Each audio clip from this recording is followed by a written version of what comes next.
Hello, Internet world. There's a picture of John Boy out for a walk on his leash, but he doesn't walk on a leash anymore. Can't really see, it's dark. It was taken at night. So I decided to make this video because I just found out who my sensei was, my karate teacher was, on Okinawa. And no, I'm not going to try and pronounce his name because I would butcher it and that would be disrespectful. So I will try and provide a link if I remember to. So, well, it's not doing it now. But I made homemade mustache wax. All it is vinegar. It's not vinegar, excuse me. All it is petroleum jelly and what was the other ingredient? Beeswax. Beeswax and petroleum jelly. You can add stuff to it for fragrance, but I didn't do that. So I was talking about Okinawa. Now, first thing I want to say is I want to correct some things that I have said that were plain wrong. Because I've seen pictures and videos of Okinawa from when I lived there. It was not a third world country. Developing country maybe, but it was not third world. Now, I was told when I was a little boy, when we lived on Okinawa, my parents, they refused to buy me toys made in Japan. They said they would break, that they weren't well made. I don't know how true that was. It could have been certain toys. I don't know, but you know, today Japan is definitely a modern industrial country, industrious, whatever. Just like Germany was. I mean, you know, Germany was still digging out from the war when I lived in Germany. I don't know about Japan, but I would assume the same thing with Japan. I know when Okinawa, we still had to deal with World War II. You know, I lived there in the 60s and 70s. And when the war ended in 45, and there was still all sorts of ordnance all over the place, including where we lived. You had to be careful. We were taught, you know, if you find a bomb, a hand grenade, a bullet, a gun, a landmine, there were landmines everywhere. You don't touch it, you go tell a parent. I will relate a story I've related once or twice. I don't like to relate this story. I had friends, and this was on a military base. Well, neighborhood friends. I mean, they weren't, you know, my best friends or anything, but they were my neighborhood friends. They were brothers, and they found a bomb. They went into the house and told their mom, and the mom said, yeah, go back outside and play. They went back outside and played, and you don't hit 20, 25-year-old bombs with sticks, okay? And it turned out to have been an American bomb. Not a Japanese bomb, but an American bomb. And you have to understand where we lived was just on the north side of Naha, which is the modern capital of Okinawa. The Shuri-Naha line ran right through our neighborhood. Right through our neighborhood. So, of course, there was going to be ordnance everywhere. You know, I'm sure they did their best to get rid of it, but you know, they didn't get all of it. I mean, geez, in Europe, there are places in Europe where farmers, mind you, still, that's the baby eating. She's crunchy. She makes the funniest sounds. Anyway, baby kitten, I mean. They still, when they plow their fields, they still dig up landmines and bombs and mortar shells from World War I. Not World War II, but from World War I. So, consider that. Now, World War I, the U.S. and Japan were allies. World War II, the U.S. and Japan were enemies. My dad had friends whose parents were from Japan. The kids were not Japanese. The kids were Canadian. But the parents were from Japan. But they had immigrated to Canada. I don't know what the laws were, because I know that Japan had treaties with different countries concerning immigration and citizenship. And I know that, but then you also have to deal with U.S. law, Canadian law, Japanese law, and then you have to deal with the treaties, which are laws. So I don't know what the law was in Canada, but the parents were from Japan, but they had immigrated to Canada. Therefore, to me, they became Canadians. The children were born in Canada. Therefore, they definitely were Canadians. But when the war started, the family was told, you either go back to Japan or you move to the interior of Canada. And they said, look, if you trust us that much, and how long have we been here? You know, the youngest kids are in their teens, so we've been here a while, and if you're going to trust us that much, why should we stay? So what do? They went to Japan. The kids were not Japanese, the parents were. I don't know if I guess the children may have spoken Japanese. But 2 of the boys wound up in the Japanese Navy. My father was Canadian Merchant Navy. My grandfather was Canadian Navy. But my father and grandfather both served in the North Atlantic. I had an uncle who served in the Canadian Navy on the West Coast, where my dad and granddad were from BC, British Columbia. But my uncle stayed right around the Vancouver, BC, Vancouver Island area. But look, man, I just cannot imagine what it would have been like. It's like, that ship over there that we're shooting at, or that's shooting at us, those could be my friends. And I mean, I cannot imagine what that would have been like. I know on my mother's side, family served in Europe during the war, and I'm of a particular age. When I say the war, I'm talking about World War II. Of course, I was not alive at the time. My parents had not yet met, but that was the war. Now, my wife, my first wife, my late wife, her brother was stationed on Okinawa. The same time I was on Okinawa, he was over at Kadena. He was EOD, explosive ordnance disposal, but I thought EOD people blew up bombs. Turns out EOD people do more than just blow up bombs. He was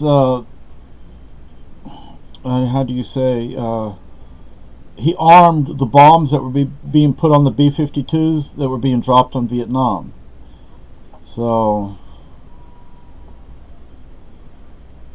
Tom was a good guy too, man. I miss him.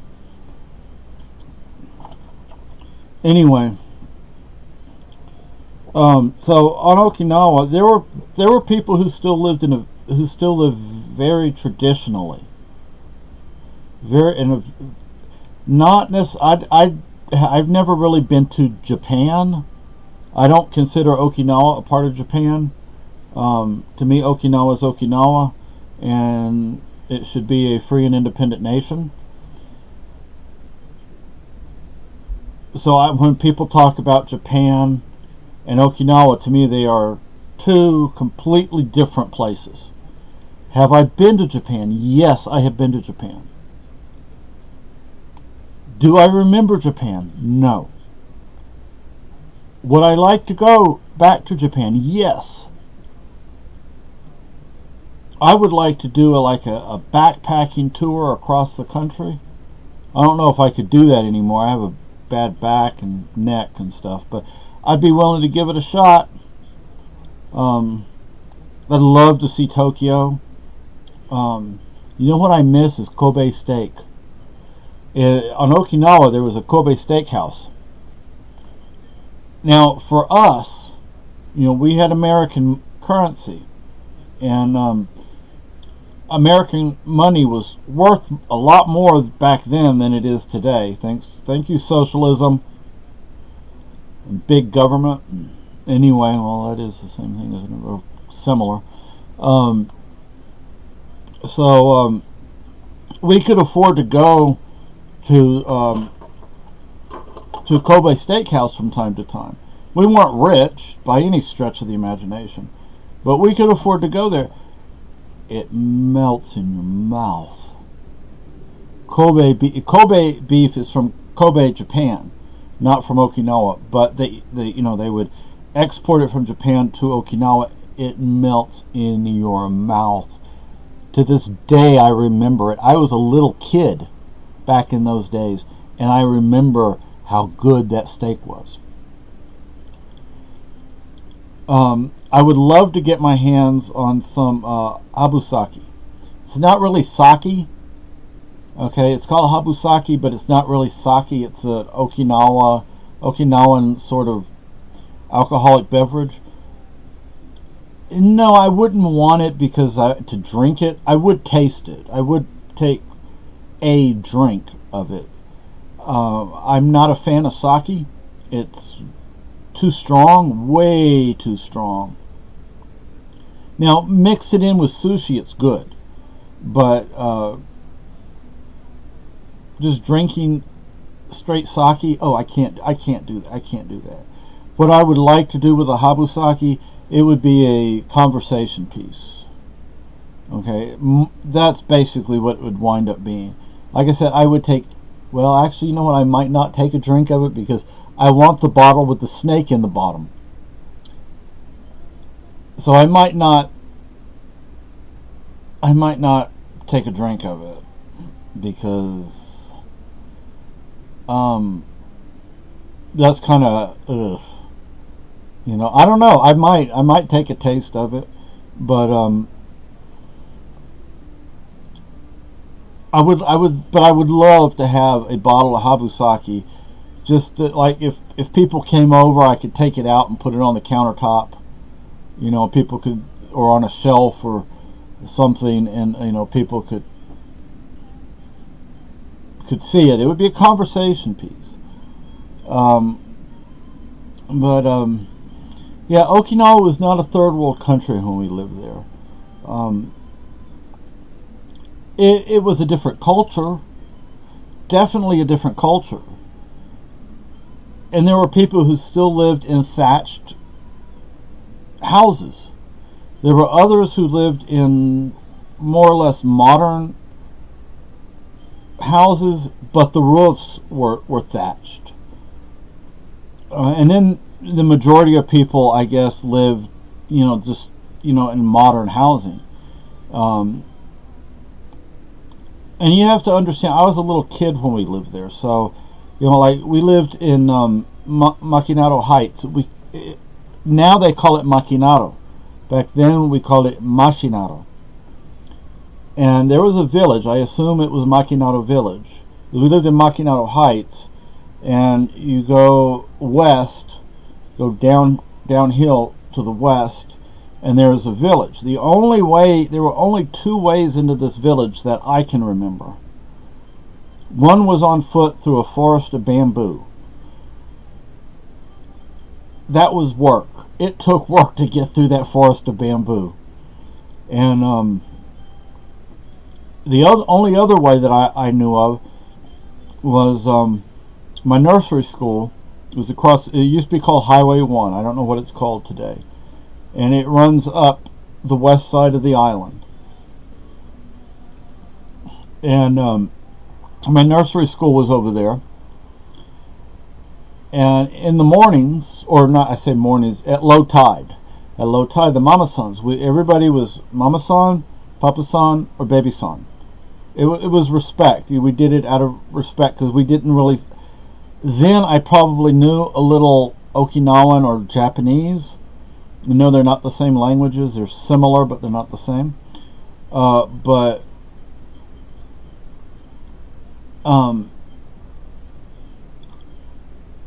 what were we gonna say? I mean, anyway. So we would the mama sons would go down at low tide. There was a little bay. It was a rocky bay, and they would be picking up sea urchins. At the time, I didn't know why they did that. Now I know because it was food. In that nursery school, and behind the nursery school was a ice cream distributor, and I would climb the fence and steal ice cream. Hopefully the statute of limitations has expired on that.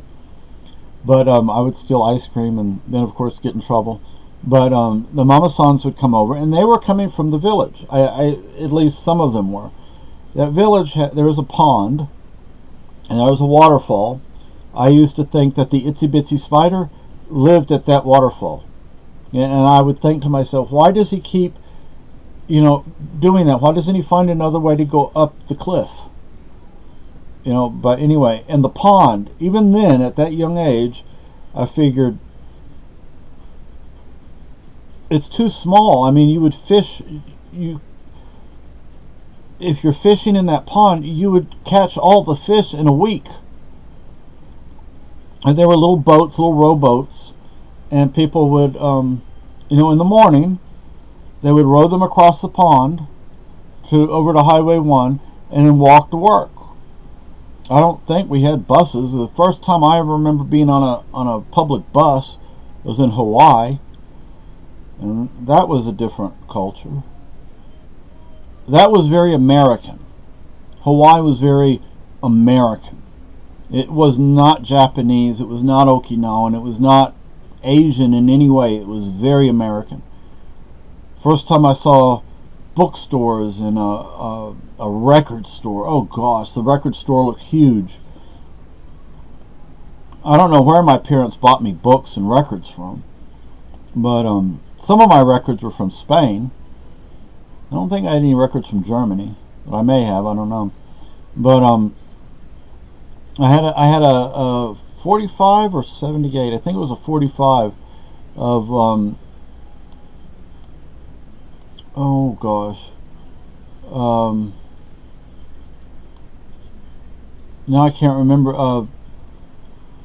It's people would think today of it as being more of a girl's fairy tale, but anyway. But Okinawa, there was a restaurant. And there was okay. We'll go from the south to the north. The furthest north on Okinawa, also referred to as Oki or the Rock, was where the Marines were. We didn't have anything to do with the Marines, so we didn't really go up there much.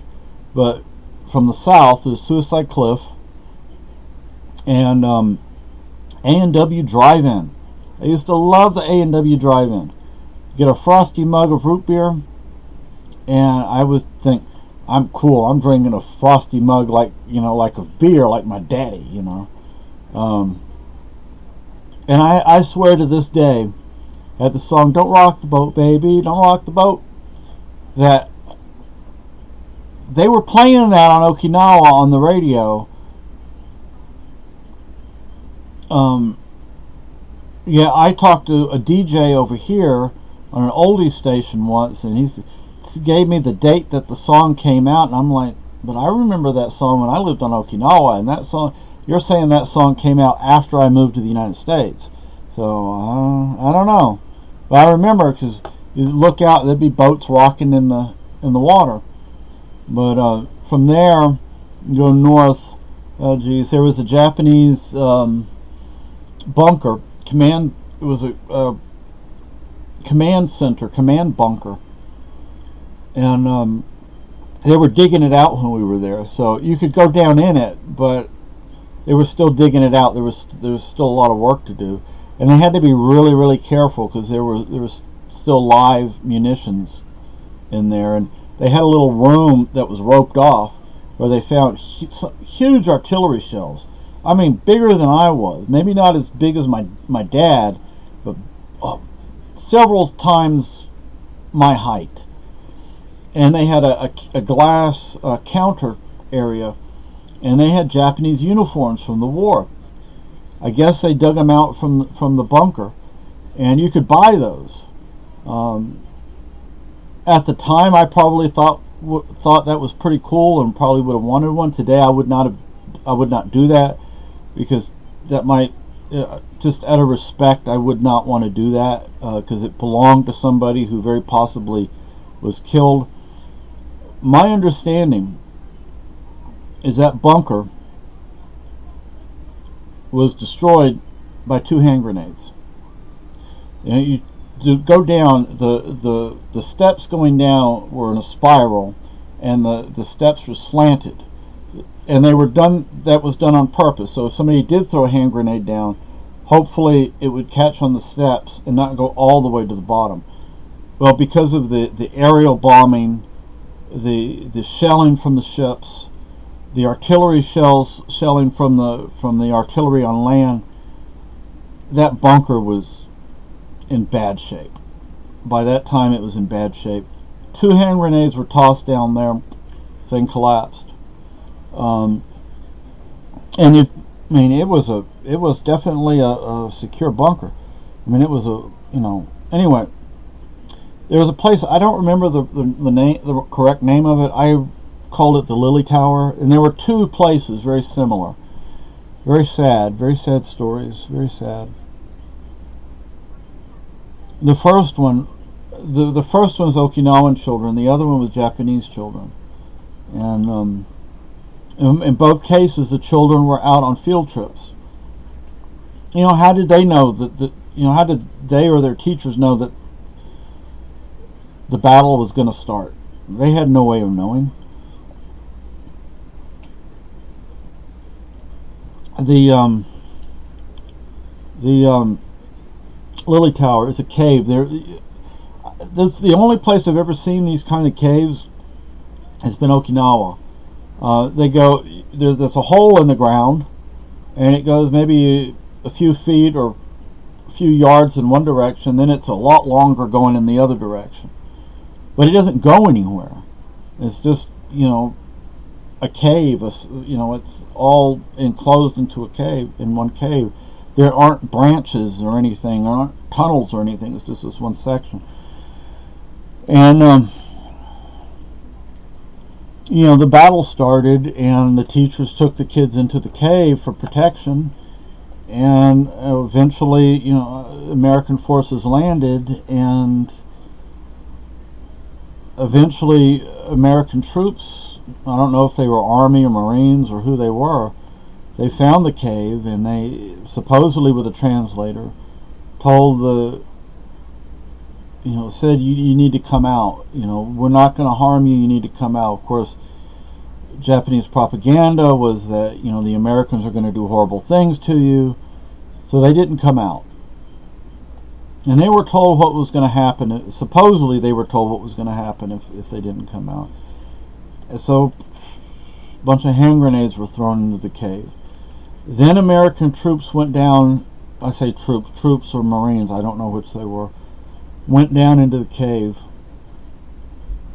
And the adults were telling them, just teachers and children, that's all that's down here.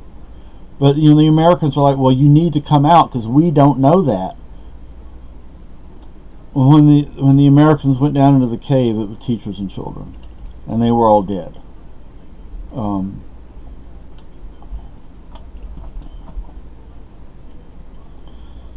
And the other location, I'm not sure if I ever went to the other location. The other location, same thing happened. The only difference is they were Japanese students and teachers from mainland Japan that were on a field trip, and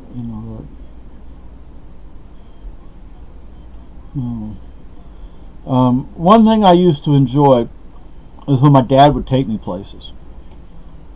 So we of course, Naha. I mean, Naha is like, that's where you go. Naha is the city, right? And I'd love to go back, especially if I had some money to buy things to spend over there. I would love to go back because I want to get some habusaki. Again, habusaki, from my understanding, is not really sake. It's something else. It's an Okinawan alcoholic beverage. But the food, I'd love to see if Makinato Village is still there. See if that little store is still there. And what I was saying earlier about the way people were living, there were people who definitely lived in third world conditions. You go to Makinato Village, and I'm saying Makinato Village for lack of a, because I don't know what it was actually called. Maybe it was Makinato Village. There were people who lived corrugated steel and just shacks made out of war material, and but not everybody lived that way. I mean, most people, not just us, not just Americans. I mean, we lived off base at first, and we lived in a nice neighborhood, and there's this type of lizard, this gecko type of thing. It bit my finger. I don't remember which finger, which hand, and it bled, and it hurt. And I never messed with lizards after that. But then I'm going to have to stop this video because I don't have enough space. So anyway, there's a lot more to talk about. I want to talk about the restaurant on stilts up going north. The front part was not on stilts, the back was, and they had a glass case where you could buy cold plates, and it had like squid and octopus with a plastic wrap around it. And behind the restaurant is where the fishermen would anchor their boats during high tide, and then at low tide they'd go out. At this same location, there was a beach on the north side of the restaurant, and you could pick up coral and stuff like that from the beach. And there was an island or mini island, I don't know what it is, islet. At low tide, you could walk all the way out and completely around this island. There was a humongous anchor. Must have come from like a battleship or aircraft carrier. It had to come off of a huge ship, and you could see it. It was partially underwater, but at low tide you could see the top of it. I hope none of the fishermen rammed their boats into that during high tide. I don't know how well that water would have been really deep at high tide, because that little island thing was higher than my dad was tall. So anyway, and then Okuma Beach, there's the officers retreat and all sorts of places. Bye.